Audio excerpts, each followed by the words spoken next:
झटका देने वाला ट्विस्ट, एक रहस्यमयी बच्ची और आर्या तक पहुंच चुकी अनु, ये सब अब एक ही पल में टकराने वाला है।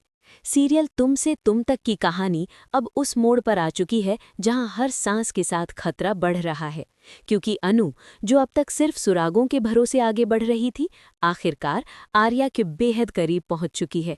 और इसकी वजह है एक अनजान सी बच्ची, जिसके हाथ में बंधा एक छोटा सा ब्रेसलेट पूरी कहानी की दिशा बदल देता है। दरअसल होता कुछ यूं है कि अनु जब दरगाह के सामने खड़ी होकर दिल से दुआ मांग रही होती है, तभी अचानक उसके हाथ में पहना ब्रेसलेट बीप करने लगता है। एक के बाद एक तेज संकेत, जो साफ बता रहे होते हैं कि उसका जुड़वां ब्रेसलेट अब ठीक उसी के आसपास मौजूद है।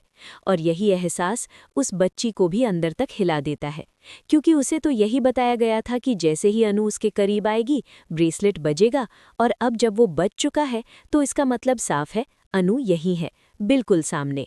जैसे ही दोनों की नज़रें टकराती हैं, बच्ची हैरानी और यकीन के मिले जुले भाव से पूछ बैठती है कि क्या तुम ही आर्या सर की दोस्त अनु हो? और अनु के लिए ये सवाल किसी झटके से कम नहीं होता, क्योंकि वो समझ ही नहीं पाती कि एक अनजान बच्ची उसे कैसे पहचान सकती है। जब अनु सवाल करती है तो बच्ची बिना देर किए अपने हाथ का ब्रेसलेट दिखाती है और बताती है कि ये उसे आर्या ने दिया है। और इतना सुनते ही अनु के पैरों तले जमीन खिसक जाती है, क्योंकि अगला वाक्य उसकी बेचैनी को डर में बदल देता है। तुम्हारे दोस्त मेरे घर पर है। बस यहीं से अनु बिना एक पल सोचे, बिना किसी को बताए, बिना किसी की बात माने आर्या की ओर भाग निकलती है, जबकि कमिश्नर साफ साफ मना कर चुका होता है कि कोई भी उस जगह से बाहर नहीं जाएगा। लेकिन अनु अब किसी आदेश, किसी खतरे, किसी अंजाम की परवाह करने की हालत में नहीं होती। वो गलियों में, सड़कों पर, भीड़ में आर्या को ढूंढती फिरती है, लोगों को उसकी तस्वीर दिखाती है। हर चेहरे में उसे अपना आर्या नजर आता है, लेकिन हर बार मायूसी ही हाथ लगती है। थकी टूटी लेकिन उम्मीद से भरी अनु आखिरकार एक बार फिर उसी दरगाह के सामने पहुंचती है, जहां वो हाथ जोड़कर खड़ी हो जाती है और बस एक ही दुआ मांगती है कि जहां भी मेरे आर्या हों, सही सलामत हो, उन्हें कुछ ना हो। और जैसे ही वो मुड़ती है, पीछे वही बच्ची खड़ी मिलती है, जो बिना कुछ कहे अनु को अपने साथ ले जाती है। घर के अंदर कदम रखते ही अनु की सांसें थम जाती हैं, क्योंकि सामने आर्या पड़ा होता है बेहोश, लहूलुहान, उन लोगों की बेरहमी का शिकार जिन्होंने उसे इतना मारा कि उसकी आंखें खुलने की हालत में नहीं रहीं।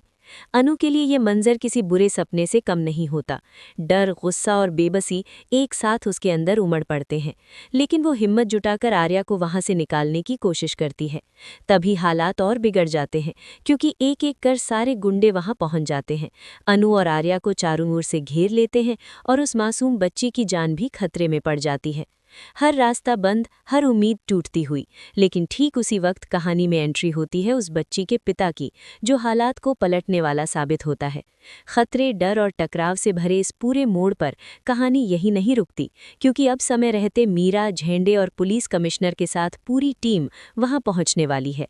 और यहीं से शुरू होने वाला है वो खेल जहां अनु और आर्या के किस्मत का फैसला होगा। क्या दोनों बच पाएंगे? क्या आर्या को होश आएगा? और जब वो अपनी आंखें खोलेगा तो सामने अनु को देखकर उसके चेहरे पर कैसी मुस्कान होगी? ये सब आने वाले पलों में कहानी को और भी ज्यादा धमाकेदार बना देगा।